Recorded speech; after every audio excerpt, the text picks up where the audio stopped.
yourself muna. Hi, this is Marcus of Horizon. Hi, this is Winston of Horizon. Hi, this is Jeremy of Horizon. Hello, my name is Kim of Horizon. Hi, I am Racer of Horizon. Hi, I'm Vinci of Horizon. Ayan, at hahabol si Kyler. Pero una muna guys, congratulations sa inyo dahil last week, pinakita namin dito sa Sakto o yung pre-debut single nyo na Dash at balita ko in just 33 hours lang ay naka 1 million plus views at na agad-agad, di ba? At ngayon na ay more than 2 million plus views na ito. Ano ang reaction niyo, Marcus? We were super shocked po talaga kasi... Kami nag-stream. Yes po, and super thankful po talaga kasi initially, ang gusto lang po talaga namin is 50,000 lang po. Kasi di po namin alam yung expect namin. This was our first ever music video and it's still a pre-debut song at the end of the day. So, never po kami nag-expect for millions of views po. That's why we are so thankful for the supporters that we have. And yes, Yeah, thank you so much. message mo dun sa mga talagang supporters ninyo na inabangan itong kanta nyo ito. Yes po, to the people who streamed our song talaga, super thank you po.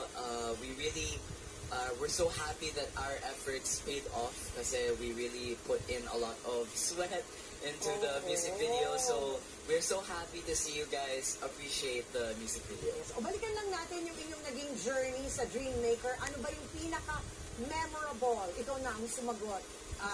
Jeremy. Tama ba? Jeremy? Yes po, Jeremy po. Jeremy. Yes po. Para naman po sa akin yung pinaka-memorable na nangyari po sa Dreammaker is yung nanalo po ako sa Best Dancer po. Kasi ayun po talaga, alam ko po na sobrang dami pong magagaling sa amin sumayaw, pero ako pa rin po yung parang nag-ano po. Nag-excel. Opo. Yan. And si Kim.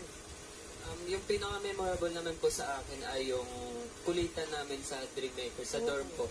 Kasi pagkatapos ng training, sobrang pagod.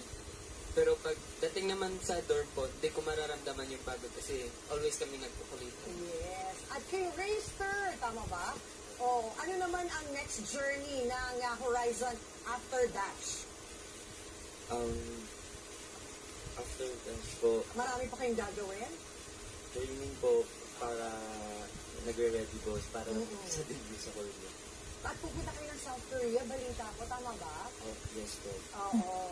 And then si Vinci, ayan, anong pinaka-memorable experience mo sa Dreammaker? I think yung pag-perform po namin sa kada stage po namin sa Dreammaker, naging malaking effort po sa amin yun na makilala po kami ng mga supporters and yun nga po, naboto na po kami as Horizon ngayon. Oo. And of course, kay Kyler, tama ba? At anong pinaka-memorable experience mo sa Dreammaker? Sa tingin ko po ang biggest memorable ko po para sa akin is yung pagiging on time po namin sa training tsaka pagiging marespeto po. Ayun, that's very important.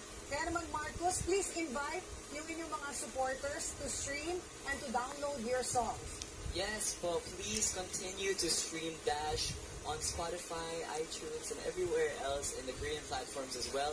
And also the music video, which is on YouTube.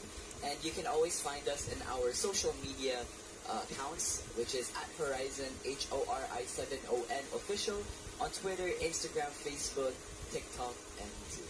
And of course, Marcos, aabangan namin kayo sa South Korea, tama ba?